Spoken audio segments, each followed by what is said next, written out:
Are you absolutely sure you want me to move? The question was calm, almost gentle, yet something about it seemed to pause the noise of the aircraft for a brief second. Flight attendants moved through the aisle. Passengers settled into oversized leather seats. The low hum of the aircraft's ventilation system blended with the distant sound of luggage compartments closing overhead. Outside the wide terminal windows, evening sunlight reflected off the polished fuselage of the aircraft preparing for departure. Darius Coleman sat quietly in Seat 2A of the first-class cabin, a dark charcoal jacket folded neatly beside him and a slim laptop resting on the tray table in front of him. His posture was relaxed. His expression revealed nothing. Across from him stood Emily Carter, the first-class service manager. Her Navy airline uniform looked flawless beneath the warm cabin lighting. A professional smile remained fixed on her face, but her eyes carried a certainty that left little room for discussion. "I am afraid there has been a seating issue, sir," she said. "We need you to relocate to another section of the aircraft." Darius looked at his boarding pass again, then at the seat number above his head, then back at Emily. Around them, a few passengers had begun paying attention. Most pretended not to listen while listening carefully. It was a familiar human habit. Darius handed her the boarding pass without a word. Emily examined it briefly. Her expression did not change. "I understand," she said, "but we still need you to move." Darius studied her for several seconds. Not with anger, not with frustration, simply curiosity. "May I ask why?" Emily glanced toward the front of the cabin. A tall passenger wearing an expensive gray suit had just entered through the boarding door. His silver watch caught the light as he adjusted his jacket. Several airline employees greeted him warmly. "We are making an accommodation adjustment," Emily replied. "The new seating assignment is already prepared." Darius followed her gaze. He noticed the man. He noticed the smiles. He noticed the difference in treatment. Most importantly, he noticed how quickly assumptions were being made. The aircraft smelled faintly of fresh coffee, leather, and jet fuel drifting in from the open boarding bridge. Somewhere farther back, a child laughed. A business traveler typed rapidly on a tablet. Life continued normally around them while a small decision quietly changed the direction of an evening. "Are you sure?" Darius asked once more. Emily nodded. "Yes, sir." The answer arrived instantly. Too instantly. Darius slowly closed his laptop. The soft click echoed louder in his mind than it did in the cabin. He slid the computer into a leather case and stood. Several nearby passengers watched openly now. The man in the gray suit glanced toward the seat and smiled faintly, as though a minor inconvenience had just been corrected. Darius stepped into the aisle. He was a tall man, but there was nothing intimidating about him. If anything, his calmness made him easy to overlook. Emily seemed relieved that he was cooperating. She gestured toward the rear section of the aircraft. "Thank you for understanding." Darius looked around the first-class cabin one final time. Soft lighting, wide seats, polished surfaces, people who believed they understood exactly what was happening. Then he smiled politely. Of course. Without another word, he picked up his bag and began walking toward the back of the aircraft. Behind him, the passenger in the gray suit settled comfortably into the seat that had just been vacated. In front of him, the economy cabin stretched toward the rear of the plane beneath rows of smaller seats and dimmer lights. Darius walked quietly through the aisle while conversations resumed around him. Nobody knew who he was. Nobody knew what he managed. Nobody knew that somewhere inside his laptop sat documents connected to a $120 million funding decision that would soon affect the very airline carrying them across the country. And at that moment, Darius seemed perfectly content to keep it that way. Logan Pierce settled into the spacious first-class seat with the confidence of someone accustomed to receiving exactly what he wanted. He adjusted the cuffs of his tailored gray suit, placed a leather briefcase beneath the seat in front of him, and accepted a glass of sparkling water from a flight attendant with a grateful smile. The seat beside the window now belonged to him, and judging by the relaxed expression on his face, he considered the matter completely resolved. Around him, the first-class cabin gradually returned to normal. Passengers resumed reading business reports, scrolling through emails, and discussing meetings waiting for them on the other side of the country. Overhead bins clicked shut one after another while the last few travelers boarded through the front door. Emily Carter stood near the galley reviewing departure paperwork.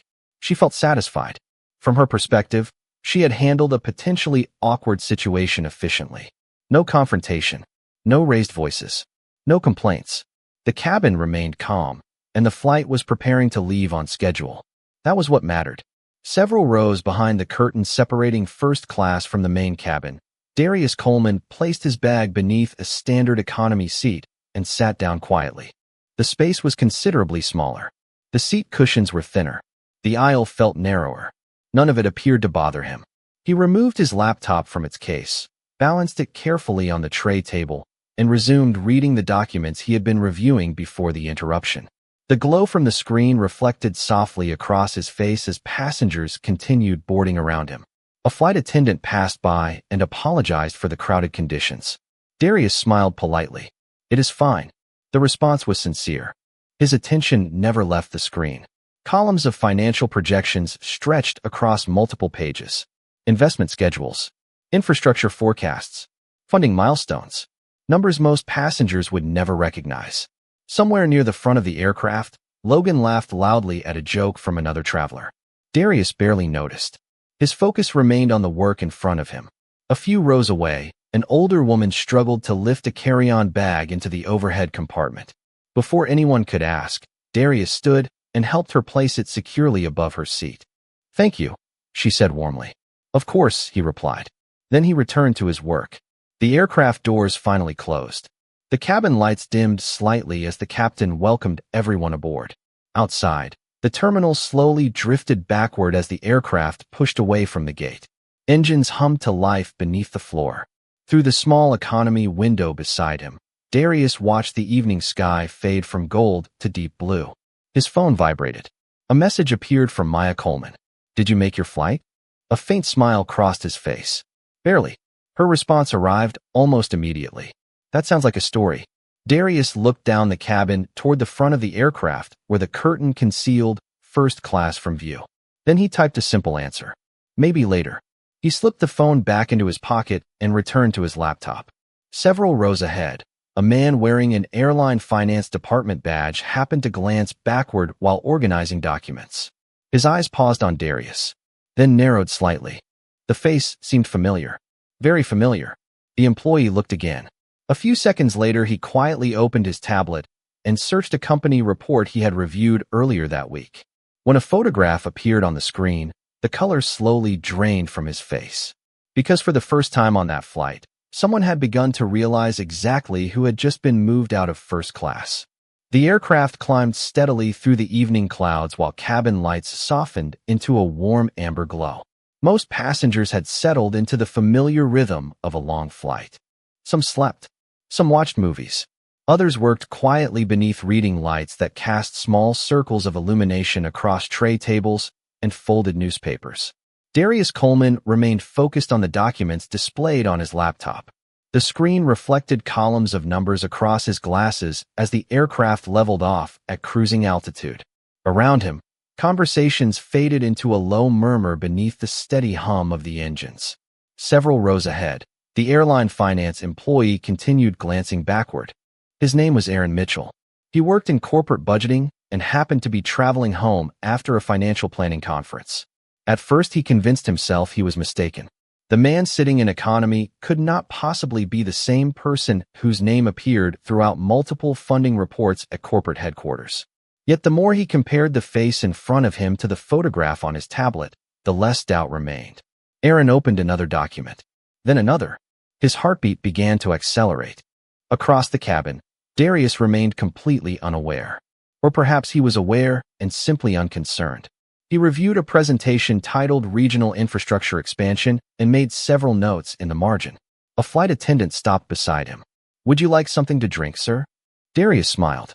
"Coffee would be great." A few minutes later, she returned with a steaming cup. The rich aroma drifted upward through the cabin. "Thank you." "You are welcome." Aaron watched the exchange. The simplicity of it struck him. There was no sign of entitlement. No expectation of special treatment. Nothing about Darius suggested the level of influence reflected in the reports sitting on Aaron's tablet. In first class, Logan Pierce accepted a premium meal service while discussing investment opportunities with another passenger. He seemed entirely satisfied with how the evening had unfolded. Emily Carter passed through the cabin performing routine checks and ensuring passengers remained comfortable. Every time she glanced toward seat 2A, now occupied by Logan, she felt reassured that she had made the correct decision. The flight remained peaceful. No complaints had been filed. No supervisor had contacted her.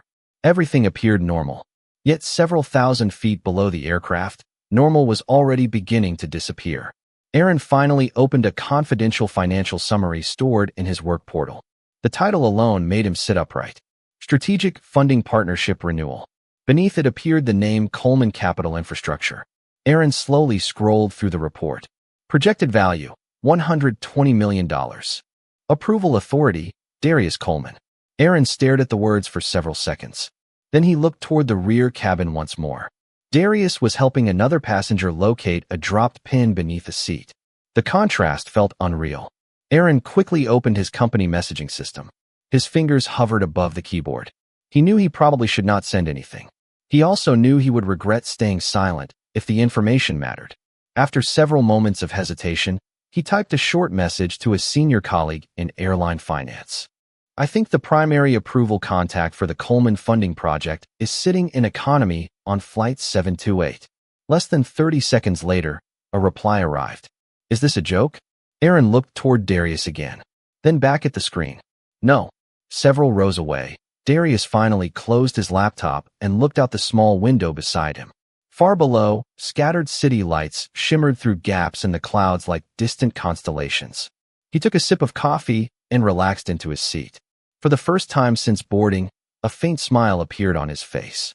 Meanwhile, somewhere on the ground, a message containing his name had just landed on the screen of someone important. Several hundred miles away, inside a glass-walled conference room overlooking downtown Chicago, the evening workday was supposed to be ending. Instead, a small group of finance executives remained gathered around a long table illuminated by laptop screens and city lights. Coffee cups sat half empty beside thick reports. The atmosphere was quiet until a notification appeared on the screen of Richard Hayes, the airline's chief financial officer. He glanced at the message once. Then again. The sender was Aaron Mitchell. Normally, Richard would have ignored a message arriving from an employee traveling on a commercial flight. This one was different. The name attached to it immediately caught his attention.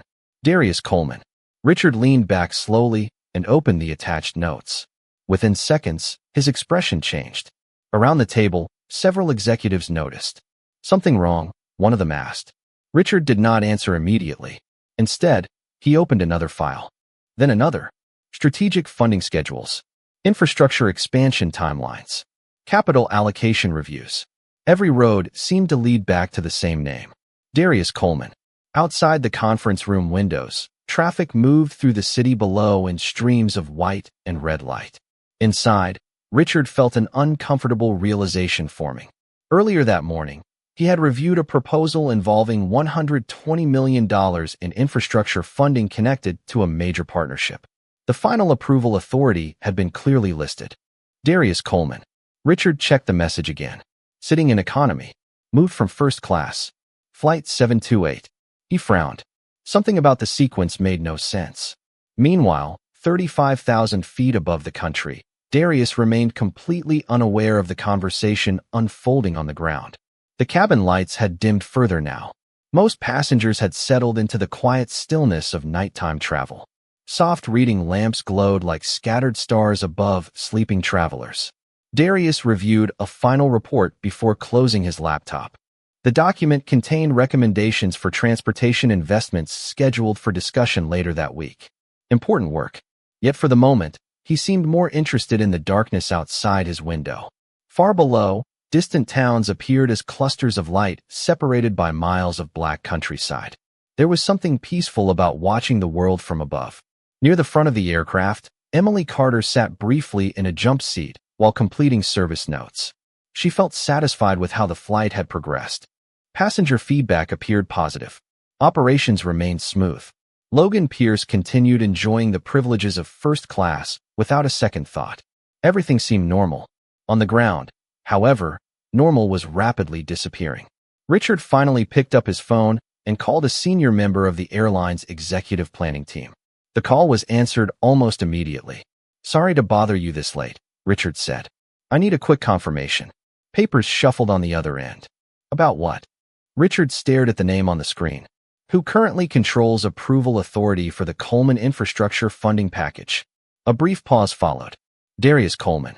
Richard looked out the conference room window toward the city lights. And if he delays approval? Another pause. Slightly longer this time. The entire timeline moves with him. Silence filled the room after the call ended. Richard slowly lowered the phone. Around him, executives continued working without understanding why his expression had suddenly become so serious. Because for the first time that evening, someone at the highest level of the airline was beginning to realize that a decision made over a single seat might soon become a very expensive conversation. By the time the aircraft crossed the Mississippi River, most of the cabin had fallen into a quiet rhythm of sleeping passengers and glowing screens. The steady hum of the engines filled the darkness like distant waves. Darius Coleman sat beside the window with his laptop closed now, a notebook resting on his knee. He was no longer reviewing spreadsheets or investment proposals. Instead, he was making handwritten notes for a meeting scheduled 2 days later. The pages contained observations about transportation access, customer experience, and long-term infrastructure planning, subjects that mattered far more to him than quarterly headlines or executive titles. A flight attendant passed through the aisle collecting empty cups. "Can I get you anything else, sir?" she asked softly. Darius smiled. "No, thank you." The woman nodded and continued forward. Several rows away, Aaron Mitchell still could not stop thinking about the message he had sent. His phone remained silent for nearly 30 minutes before suddenly vibrating. The reply came from a senior vice president in corporate finance. "Are you absolutely certain?" Aaron looked toward Darius again. The answer felt obvious now. He quickly typed back, 100%. I checked multiple reports. Another message appeared almost immediately. Do not discuss this with anyone else. Aaron swallowed. The tone alone revealed the seriousness of the situation. Thousands of feet below the aircraft, lights remained on inside the airline's headquarters. Richard Hayes had canceled his dinner plans and moved to a smaller conference room with access to archived partnership records. He sat alone beneath bright overhead lighting while reviewing documents stretching back nearly 3 years. Every page seemed to strengthen the same conclusion. Coleman Capital Infrastructure was not simply another investor. The partnership sat at the center of several future expansion projects the airline had already publicly announced. New terminals, modernized passenger facilities, technology upgrades. Delays would be expensive. Significant delays could become disastrous. Richard rubbed his forehead and stared at the ceiling for a moment. Then he opened a personnel report connected to the current flight. His eyes stopped on a familiar name. Emily Carter, First Class Service Manager, assigned to Flight 728. He opened the incident log. Nothing appeared unusual. No complaint. No disruption. No operational issue. Yet something told him the most important details had never been written down. Back aboard the aircraft, Logan Pierce reclined comfortably beneath a blanket in first class. He scrolled through financial news on his tablet while enjoying the extra space around him. He had not thought about Darius since boarding. As far as Logan was concerned, the situation had ended the moment he sat down. Emily felt much the same way. She completed paperwork in the galley and reviewed passenger service reports. The flight remained smooth. The crew remained professional. Everything appeared successful. Yet every few minutes, she found herself remembering Darius's question. "Are you sure?" The words had been polite, respectful, calm. For reasons she could not explain, they kept returning to her mind. Near midnight, Darius looked out the window again. Moonlight reflected across scattered clouds below, turning them silver against the darkness. His phone vibrated once more. A message from Maya appeared. "Long flight." Darius smiled. "Longer than expected." A few seconds later, her reply arrived. "You sound tired." He looked around the quiet cabin and typed 4 simple words. "Not tired. Just thinking." Then he slipped the phone away and closed his eyes. Meanwhile, hundreds of miles ahead of the aircraft's destination, a growing number of executives were beginning to do exactly the same thing. The aircraft began its gradual descent shortly after dawn. A faint orange glow stretched across the horizon beyond the windows, painting the clouds in shades of gold and silver. Most passengers were waking now. Seat backs returned upright. Reading lights switched off one by one. The quiet nighttime atmosphere gave way to the gentle sounds of a cabin preparing for arrival. Darius Coleman sat beside the window watching the sunrise. For several minutes, he did nothing at all. No laptop, no reports, no phone calls, just the sky. There was a calmness about him that seemed untouched by everything that had happened since boarding. His notebook remained closed on the tray table. The cup of coffee beside him had long since gone cold. Across the aisle, a passenger struggled to reconnect to the aircraft's wireless network. Another searched for a misplaced boarding pass. Ordinary travel problems. Ordinary people. Darius seemed perfectly comfortable among them. His phone vibrated softly. A new message from Maya appeared. "Did you get any sleep?" He smiled faintly before typing a response. "A little." Then another message arrived. "You sound like something is on your mind." Darius looked out at the sunrise again. "Maybe someone gave me a reminder yesterday." A few seconds later came her reply. "About what?" He paused before answering. "About how people treat each other when they think nobody important is watching." The typing indicator appeared, then disappeared. Finally her answer arrived. "That sounds important." Darius smiled and slipped the phone back into his pocket. Near the front of the aircraft, Emily Carter completed her final cabin checks before landing. Everything remained smooth. The flight would arrive on time. Passenger service reports looked positive. Yet despite the successful operation, she could not shake a strange feeling. Every time she thought about the previous evening, her memory returned to the same moment. The calm expression on Darius's face. The quiet question, "Are you sure?" She had replayed it dozens of times throughout the flight. Not because it sounded threatening. It did not. It sounded thoughtful, as though he already understood something she did not. Meanwhile, at airline headquarters, Richard Hayes had not gone home. He stood beside a large conference room window overlooking the city as early morning sunlight reflected from nearby office towers. Several senior executives had arrived before sunrise after receiving late-night messages marked urgent. Printed reports covered the conference table. Screens displayed partnership schedules and infrastructure forecasts. The room carried the unmistakable atmosphere of a problem that had suddenly become very important. Richard reviewed one final document before placing it on the table. "How much flexibility do we have if approval is delayed?" he asked. A planning executive shook her head. "Not much." Another executive looked up from his screen. "The timing affects multiple projects." Richard nodded slowly. Nobody needed to say the obvious part out loud. Somewhere in the air above the city, the man holding that approval authority was still a passenger on one of their aircraft. Back aboard the flight, Logan Pierce finished his breakfast service in first class and checked financial headlines on his tablet. Like Emily, he believed the previous evening was long over. Like Emily, he had no idea how many conversations were already taking place because of it. The captain announced final approach. Passengers looked through windows as the city emerged below. Roads, buildings, rivers reflecting the morning sun.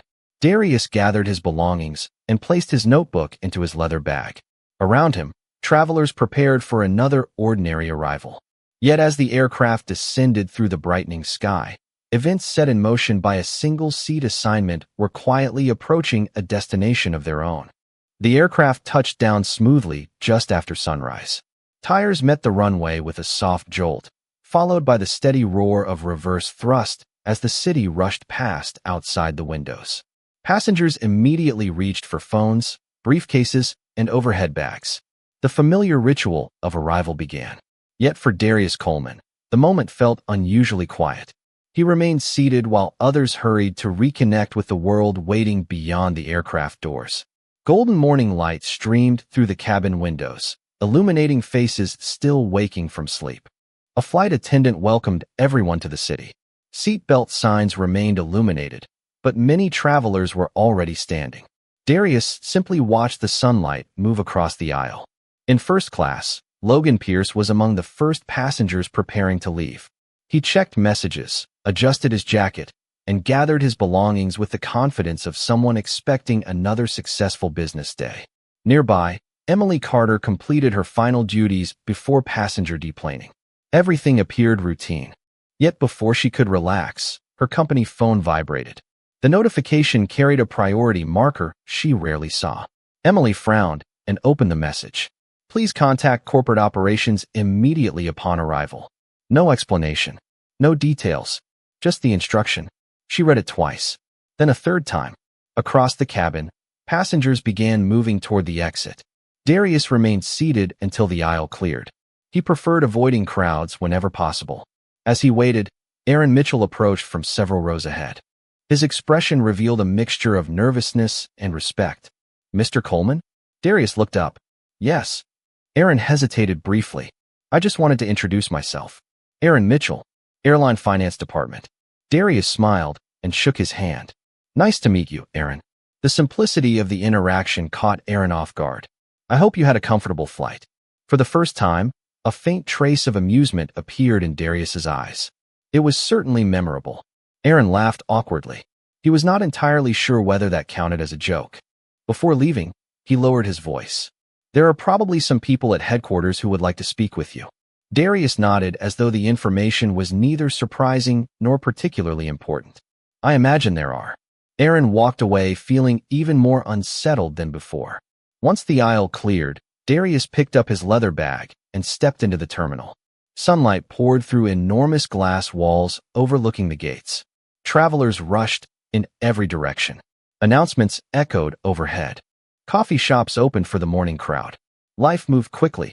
Yet less than a mile away, inside the airline's regional executive offices, movement had nearly stopped. Richard Hayes stood at the head of a conference table surrounded by senior leadership. Screens displayed project timelines, funding schedules, partnership summaries. One document remained highlighted on every monitor. Coleman Capital Infrastructure. Richard looked around the room. "I want every detail from that flight reviewed." Nobody argued. Nobody questioned the request. The concern was no longer hypothetical. One executive cleared her throat.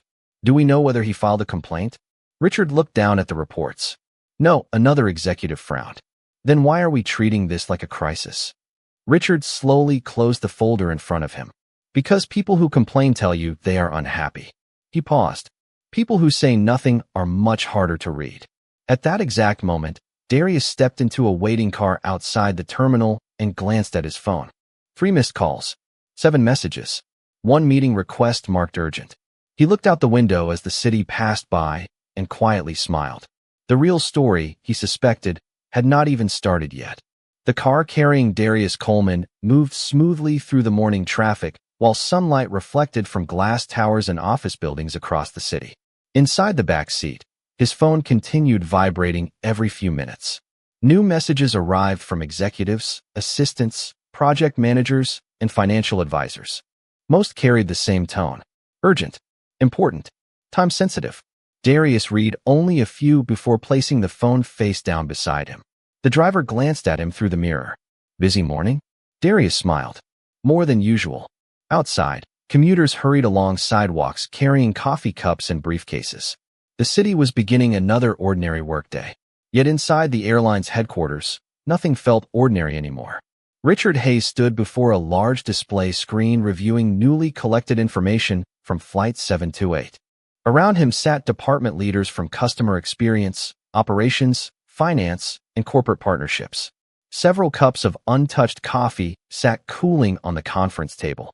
Nobody seemed interested in breakfast. The focus remained on one question: what exactly happened on that flight? A compliance manager opened the preliminary review. Passenger manifests appeared on the screen. Seating assignments, upgrade records, service logs. Then security footage from the boarding gate began playing. The room watched silently. There was Darius entering the aircraft. There was Emily speaking with him. There was the reassignment. There was Logan taking the seat shortly afterward. The video contained no confrontation, no argument, no disruption, which somehow made it worse. One executive leaned forward. "Did Mr. Coleman file a complaint afterward?" "No." "Request compensation?" "No." "Contact customer service?" "No." The room grew quieter with each answer. Richard folded his arms. "Then why do I feel like we are missing something?" Nobody responded, because everyone felt it. Meanwhile, Emily Carter finally arrived at the regional operations office after completing her post-flight duties. She immediately noticed unusual activity. Managers moved quickly through hallways. Phones rang continuously. Conversations stopped when she approached. The atmosphere felt different. She had worked in aviation long enough to recognize the signs of an executive-level issue. Before she could ask questions, her supervisor appeared. "Emily." Good morning. Corporate wants a meeting. She frowned. About what? I am not entirely sure. The answer did little to calm her concerns. Several floors above, another message arrived in Richard Hayes's inbox. This one came directly from the partnership division. He opened it immediately. Attached was the complete summary of the infrastructure program awaiting approval. $120 million. Multiple airport modernization projects. Several publicly announced expansion plans. A dozen departments, depending on the next funding release. At the bottom of the document sat a simple approval line. Authorized by Darius Coleman. Richard stared at the name. Then he looked toward the executives around the table. Has anyone spoken to him? Heads shook. Not yet. Richard exhaled slowly. Then we are already behind. Across town, Darius arrived at the headquarters of Coleman Capital Infrastructure. The building lobby glowed with morning sunlight pouring through enormous glass walls. Employees greeted him warmly as he crossed the marble floor. Several wished him good morning. Others held elevator doors. Everything felt calm, familiar, normal. As he entered his office, his assistant stood waiting with a tablet in hand. You have 12 meeting requests from the airline. Darius loosened his jacket and glanced toward the skyline beyond his windows. 12. And 3 more arrived while you were in the elevator. A faint smile crossed his face. He accepted the tablet and reviewed the requests. Then he handed it back. Schedule a meeting. With whom? Darius looked out across the city for several seconds before answering. All of them. And somewhere inside the airline's headquarters, people were about to discover that the conversation they feared was finally becoming unavoidable. By early afternoon, the airline's headquarters no longer felt like a corporate office. It felt like a command center preparing for a crisis nobody had expected 24 hours earlier. Conference rooms were booked. Reports were circulating between departments. Executives moved through hallways carrying folders and tablets instead of stopping for their usual conversations. The issue was still officially classified as a service review. Unofficially, everyone understood it had become something much larger. Inside a glass conference room on the top floor, Richard Hayes stood beside a screen displaying a timeline of events. Every detail from Flight 728 had now been reconstructed. Boarding records, seating assignments, internal communications, security footage from the gate. There were no missing pieces anymore. Only uncomfortable conclusions. Richard looked around the room. Tell me what we know.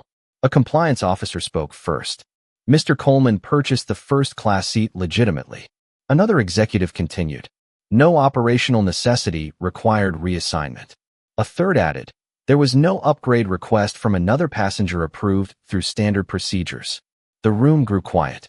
Richard nodded slowly. The facts were simple. Too simple. Which made them difficult to defend. Meanwhile, Emily Carter sat in a smaller meeting room reviewing her own statement. The pages felt heavier every time she read them. She had followed what she believed was good judgment. Yet now, surrounded by reviews and investigations, that confidence was beginning to fade. Her phone remained silent on the table. For the first time in years, she felt uncertain about a decision she had made at work. She remembered Darius standing calmly in the aisle. She remembered his expression. Most of all, she remembered how quickly she had assumed she was right. Across the city, Darius Coleman sat at the head of a conference table inside Coleman Capital Infrastructure. Sunlight reflected across polished wood surfaces while members of his executive team reviewed transportation investment proposals. Multiple projects were discussed. Budgets were examined. Strategic forecasts were updated. Yet every few minutes another message from the airline appeared in his inbox. Meeting request. Follow-up request. Priority request. Darius acknowledged none of them. Not because he was angry. Simply because he was busy doing his job. Finally, his assistant entered quietly. The airline's chief financial officer is requesting a conversation today. Darius looked up from a report. Richard Hayes. Yes. Darius considered the request, then nodded. Tomorrow morning. The assistant looked surprised. Not today. Darius smiled gently. If the conversation is important today, it will still be important tomorrow. Several executives around the table exchanged subtle smiles. They knew exactly what he meant. Back at airline headquarters, Richard received the response less than 5 minutes later. Tomorrow morning. He stared at the message for several seconds. Nobody in the room spoke. They all understood what it meant. The airline wanted answers immediately. The man holding those answers was not operating on their schedule anymore. One executive finally broke the silence. What if he delays approval? Richard looked toward the large screen displaying the infrastructure timeline. Then we wait. Another executive shifted uncomfortably. And if he freezes the release? The room became still. Richard did not answer right away. He knew the implications better than anyone. New terminals would stall. Expansion plans would pause. Public commitments could be delayed. Millions of dollars in scheduling assumptions would need revision. He finally looked out the window toward aircraft departing from the airport in the distance. Then we learn how expensive a bad decision can become. At that same moment, Darius closed another report and glanced across. The following morning arrived beneath a clear blue sky that seemed completely disconnected from the tension building inside the airline's headquarters. Long before the scheduled meeting, executives had already gathered in the largest conference room on the top floor. Floor-to-ceiling windows overlooked runways where aircraft departed in steady intervals, each one representing schedules, investments, and plans that suddenly felt far less certain than they had 48 hours earlier. Richard Hayes stood near the head of the table reviewing notes he had barely slept preparing. Around him sat senior leaders from operations, customer experience, compliance, finance, and corporate partnerships. No one spoke much. Every person in the room understood the same reality. In less than an hour, they would be sitting across from the man whose approval controlled the next release of $120 million in infrastructure funding. Meanwhile, several miles away, Darius Coleman entered the headquarters of Coleman Capital Infrastructure carrying the same leather bag he had carried onto the flight. He greeted employees by name as he crossed the lobby. Nothing about his demeanor suggested he was preparing for a high-stakes meeting. If anything, he seemed unusually relaxed. His assistant joined him near the elevator. The airline delegation confirmed arrival. Darius nodded. Good. Conference room A? Conference room A. The elevator doors closed. Sunlight reflected softly from the polished steel walls as they rose toward the executive floors. By 10 o'clock, the airline delegation arrived. Richard stepped into the reception area alongside several executives. They were greeted professionally and escorted through a series of glass corridors overlooking the city skyline. The headquarters felt modern, calm, and remarkably quiet. Nobody rushed. Nobody appeared anxious. The contrast with the atmosphere inside the airline's offices was impossible to ignore. Finally, they reached a large conference room framed by windows on three sides. A long table occupied the center. Fresh coffee waited near one wall. Digital displays remained dark. The room felt prepared for conversation rather than confrontation. Then the door opened. Darius entered carrying a folder and a cup of coffee. Every executive in the room stood automatically. Richard extended his hand. Mr. Coleman. Darius shook it warmly. Richard, thank you for coming. The introductions continued. Names were exchanged. Seats were taken. For a few moments the meeting felt almost ordinary. Then Darius opened the folder in front of him. The room became still. Before we discuss funding, he said calmly, I would like to discuss something else.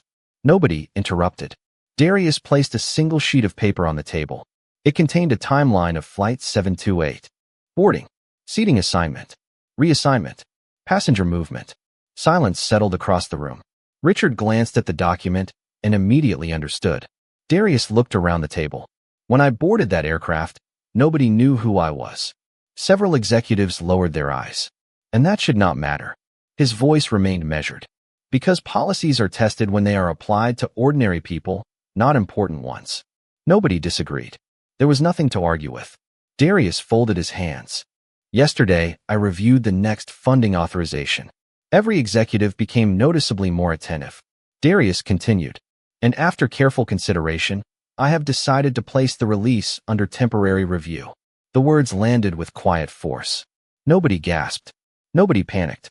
Yet every person understood the significance immediately. $120 million would not move forward today. Darius looked out the window toward an aircraft climbing into the morning sky before turning back to the room. Not because of a seat, he said softly. Because I need confidence that the systems receiving this investment treat people fairly before they receive more resources. And for the first time since the flight began, everyone finally understood what was truly at stake. The conference room remained silent long after Darius Coleman finished speaking. Morning sunlight stretched across the polished table, illuminating folders, tablets, and cups of untouched coffee. Outside the windows, aircraft continued lifting into the sky as though nothing unusual was happening. Inside, however, every person understood that the conversation had entered a completely different phase. Richard Hayes folded his hands and looked directly at Darius. "May I ask a question?" Darius nodded.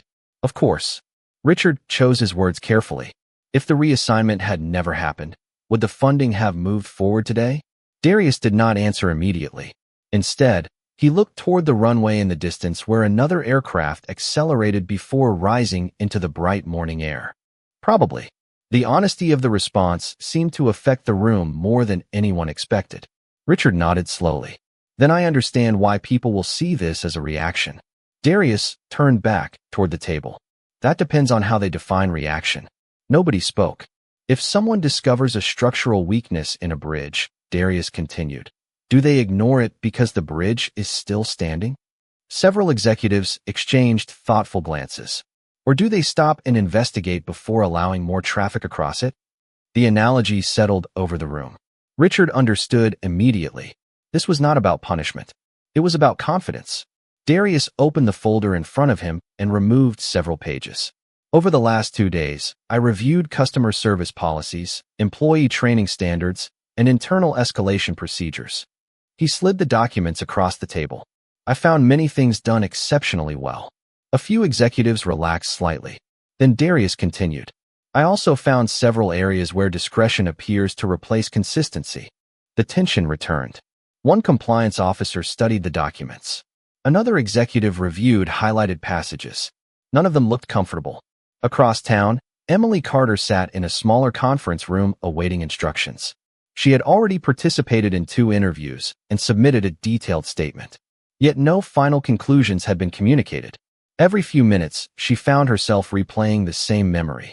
Darius standing calmly beside the first-class seat. His quiet question, "Are you sure?" The more she reflected on it, the more she realized she had never truly questioned her own assumptions. Back at Coleman Capital Infrastructure, the discussion continued. Richard looked through the review materials. "What happens next?" Darius folded his hands. "That depends on the airline." Meaning? Darius remained calm. "I want an independent review of customer treatment standards. I want leadership participation. I want measurable improvements. And I want evidence that decisions are being guided by policy rather than perception." Nobody argued. The requests sounded reasonable because they were. One executive finally spoke. "And if those conditions are met?" Darius smiled slightly. "Then the funding review ends." The answer changed the atmosphere immediately. For the first time, people understood there was a path forward. The pause was temporary. The decision was conditional. Accountability had replaced uncertainty. Richard leaned back in his chair and released a breath he seemed to have been holding for 2 days. "That is fair." Darius nodded. "It should be." The room fell quiet again. Not the uncomfortable silence from earlier. A different kind. The silence that arrives when difficult truths have finally been acknowledged. Outside the windows, sunlight reflected from aircraft wings as planes moved across the airfield below. Inside, executives who had arrived expecting a financial negotiation were beginning to realize they were participating in something much more important. And for the first time since Flight 728 departed, the conversation was no longer about a seat. It was about what kind of organization the airline wanted to become. The days that followed moved faster than anyone inside the airline expected. Independent auditors were brought in. Training procedures were reviewed. Customer service records were examined with a level of scrutiny usually reserved for major regulatory inspections. What began as a single incident had become an opportunity for the organization to examine itself honestly. Richard Hayes remained heavily involved throughout the process. Each morning, he reviewed progress reports before sunrise. Each evening, he met with department leaders to discuss recommendations. For the first time in years, conversations about customer experience were receiving the same attention normally given to financial performance. Across the company, employees began asking difficult questions, not because they were forced to, because they finally understood why those questions mattered. Emily Carter experienced the changes more personally than anyone. She participated in interviews, reviewed recordings, and revisited policies she had followed for years.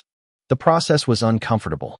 More than once she wished she could simply move on and forget the entire situation. Yet every time that thought appeared, she remembered Darius standing calmly in the aisle. She remembered how certain she had been. And she remembered how quickly certainty can become blindness. One afternoon, several days after the review began, Emily received an unexpected message. A meeting request. Location, Coleman Capital Infrastructure. Participant, Darius Coleman. For several seconds, she simply stared at the screen. Her pulse quickened. She read the message again. Then a third time. There was no indication of what would be discussed. No agenda. No explanation. Only the invitation. On the morning of the meeting, sunlight streamed through the glass walls of the building as Emily entered the lobby. The space felt remarkably similar to the airline headquarters she knew so well. Professional, modern, quiet. Yet she felt far more nervous than she had during any executive review. A receptionist guided her toward a conference room overlooking the city. When the door opened, Darius was already there. A cup of coffee sat beside him. A notebook rested on the table. Nothing else. No lawyers. No executives. No audience. Just the two of them. "Thank you for coming," Darius said. Emily took a seat. "Thank you for meeting with me." For a moment, neither spoke. The city skyline stretched beyond the windows beneath a clear afternoon sky. Finally, Emily looked down at her hands. "I owe you an apology." The words came quietly. Darius listened without interrupting. "I made assumptions," she continued, "and I convinced myself they were professional judgment." Her voice trembled slightly before she steadied it. "I should have handled the situation differently." Silence followed. Not an uncomfortable silence. A thoughtful one. Darius leaned back slightly. "Do you know why I agreed to this meeting?" Emily shook her head. He looked out the window before answering. "Because organizations improve when people are willing to learn." Emily lowered her eyes. Darius continued. "Everyone makes mistakes. The question is whether they become excuses or lessons." For the first time since entering the room, Emily felt some of the weight lifting from her shoulders. Not because she had been forgiven, because she had finally been heard. Outside, sunlight reflected from distant aircraft climbing into the afternoon sky. Inside, two people who had met under very different circumstances were beginning a conversation neither of them would forget. Several weeks later, the atmosphere inside the airline felt noticeably different. New training programs had been implemented. Review procedures had been updated. Escalation policies had been rewritten with greater clarity and accountability. What had started as a single incident had quietly transformed into a company-wide effort to examine how people were treated when no one believed they were important. The independent review eventually concluded. Recommendations were adopted. Leadership teams participated directly in implementation. Most importantly, measurable changes began appearing across customer satisfaction reports and internal evaluations. For the first time in years, conversations about fairness and consistency occupied the same space as conversations about revenue and growth. On a bright spring morning, Richard Hayes stood once again inside a conference room at Coleman Capital Infrastructure. This time the atmosphere felt entirely different. There was no tension, no uncertainty, only anticipation. Across the table sat Darius Coleman, reviewing the final implementation summary. Sunlight poured through the windows behind him, illuminating page after page of completed recommendations. Richard waited quietly while Darius finished reading. Finally, Darius closed the report and rested his hands on the table. The room became still. "The review exceeded expectations," he said. Several people exchanged relieved smiles. Richard nodded. "A lot of people worked very hard." Darius looked around the room. "It shows." He opened a folder containing the funding authorization documents that had remained under review for weeks. The same documents that had generated countless discussions, meetings, and sleepless nights. Without ceremony, he signed the approval page. The sound of the pen moving across paper seemed almost symbolic. Not because $120 million would now move forward, because something far more valuable had moved forward first. Trust. Richard released a slow breath and smiled. "Thank you." Darius returned the smile. "Thank the people who did the work." Later that afternoon, as aircraft crossed blue skies above the city, Emily Carter stood near a terminal window watching passengers board a flight. Families, business travelers, students, retirees, people from every imaginable background. The terminal buzzed with movement and conversation. Yet her attention remained on a simple thought. Every person passing through those gates carried a story invisible to everyone else. A lesson she would never forget. Her phone vibrated with a message from a colleague. Funding approved. She looked out at the aircraft beyond the glass and smiled softly. Not because the project had been saved, because the reason behind it mattered more. Across town, Darius left his office carrying the same worn leather bag he had carried onto Flight 728 weeks earlier. The afternoon sun reflected from nearby buildings as he walked toward a waiting car. His phone buzzed with a message from Maya. How did the meeting go? Darius paused before answering. Then he typed a simple reply. Better than expected. Her response arrived almost instantly. Good. He slipped the phone into his pocket and looked up at the sky. An aircraft moved slowly across the horizon, its wings bright against the sunlight. For a moment he watched it disappear into the distance. The seat had never really mattered. The money had never been the point. What mattered was the reminder that dignity should not depend on status, appearance, or assumptions. Some lessons arrive through speeches. Others arrive through consequences. This one arrived through a quiet question asked by a man willing to remain calm when others expected anger. Weeks earlier, people had looked at Darius Coleman and seen only a passenger. In the end, they learned to see something far more important. A person. And sometimes that difference changes everything.